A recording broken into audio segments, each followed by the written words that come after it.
Super, a my se společně podíváme na to, jak kopat přímý kopy.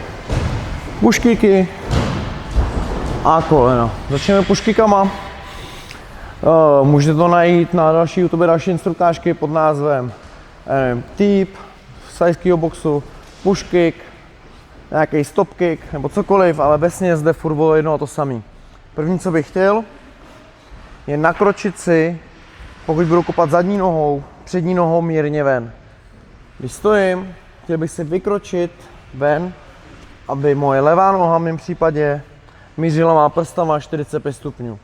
Nechci to přehánět, ale chci si vykročit mírně ven. Jednak mi to otevře moje kyčle a jednak já budu mít stabilitu vlastně nejenom předu zadní, ale i do strany. Takže první krok, nakročím si. Krok číslo 2, přitáhnu koleno. Hop, hop. Nakročím si, přitáhnu koleno. U tohle kroku se zastavíme a my si k tomu přidáme ještě swing rukou. Já když stojím a kopu, já to ukážu z téhle strany, kde budu vidět, když stojím a kopu, tak s stejnou nohou, jako bych kopal ten přímý kop, tak swinguju. Není to asi úplně dogma, není to asi nutný, ale pokud bych chtěl získat co největší sílu z toho kopu, nakročím si, zvednu nohu a swingnu rukou. Druhá ruka by měla být přímo u hlavy. Super. A teď ten kop budu chtít protáhnout. Zvednu koleno a natáhnu tu nohu před sebe. Prošlápnu dopředu. Tenhle pohyb začátečníkům nejdřív nedává smysl, já si vás vezmu blíž, ať vidíte na pytel. Super.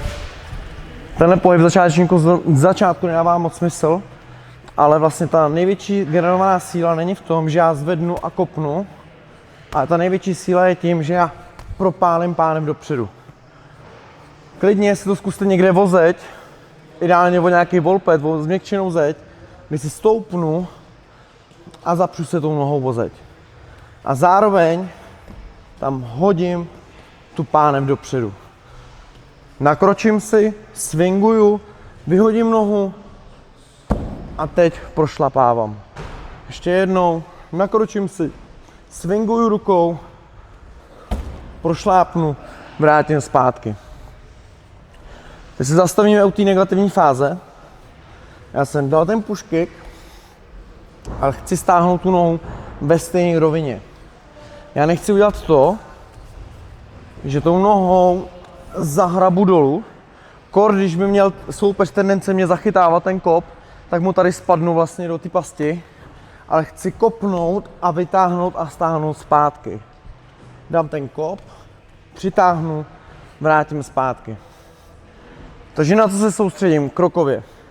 Nášlap, koleno a ruka, swing.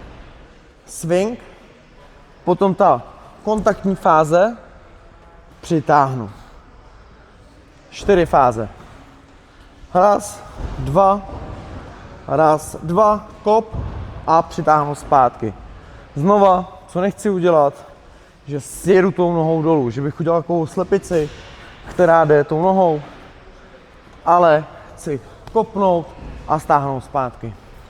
Co je důležité, co jsem neřekl, jakou částí já trefuju ten pytel nebo zeď, není celou nohou, ale je to tahle částí. Bříškem chodidla, by the way, vůbec nevím, proč tomu říká bříško chodidlo, když je to tady v téhle části, ale tady ta část, kterou karaťáci nazývají koši, tak tam vyjenou největší sílu. Jo, určitě jste se ve fyzice učili, že čím víc rozložím nějakou sílu, tak tím menší to síla bude, protože je rozložená, vyschození na ledě nebo cokoliv.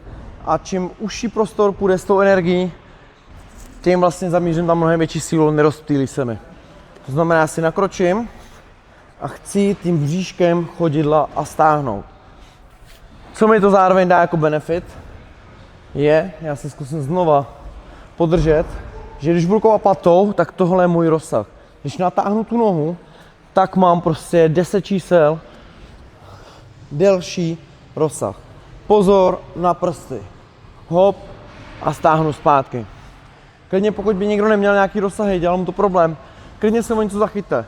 Vykročím si, kopnu, podržím, stáhnu. Teď, další věc, jak tam být trupem.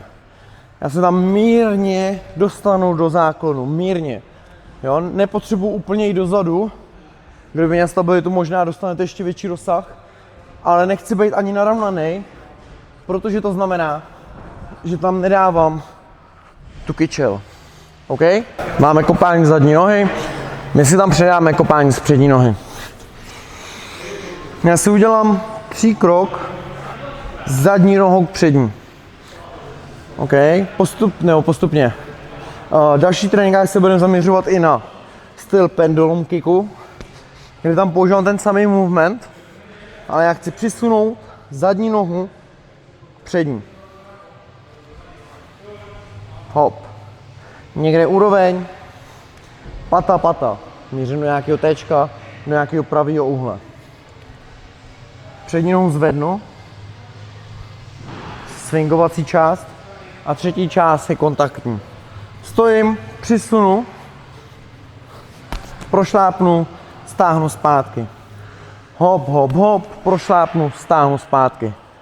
Kdo nemá rozsah jako já, tak bude mít tendence tam buď to propadávat dopředu, propadnout, co nechceme, anebo tam blbě stahávat tu nohu. OK? Jenom s tím vědět, kdo chce, pracujte na rozsahách, určitě vám to pomůže. Já už nic moc nezachráním, takže já už potřebuju pomalinku stahávat směrem sem, ale v ideálním světě bychom chtěli prošlápnout, stáhnout, jít zpátky. Jak přitáhnu tu nohu, vrátím zadní nohu do postoje. Stojím, hop, swing, jdu zpátky. Znova stejnou nohou jako kopu, tak stejnou rukou swinguju rukou. Druhá ruka, ať je u brady. Stojím, hop a stáhnu zpátky. Hop, stáhnu zpátky, srovnám se do těžiště. Stejně jako u zadní nohy, je tam pro mě důležitý, jak se dělám kam stoupnout, je pro mě důležitý ten pohyb v té pánvi, kdy tam zapéru, zatlačím. Není to jenom o tom, že kopnu tady odsaď, i když karaťáci třeba používají tenhle kop, vím, že Lyoto Machida, možná mě někdo opraví s přízvukem, nebo s pronunciation, že kopne hop a stáhne zpátky, jsou to 2 varianty. Určitě můžeš dělat i to, že se vlastně jenom naklepneš, stáhneš. Já používám víc tu variantu z thajského boxu a učím vás tu z toho thajského boxu, kdy do toho soupeře zatlačím a pošlu mnohem větší energii do něj.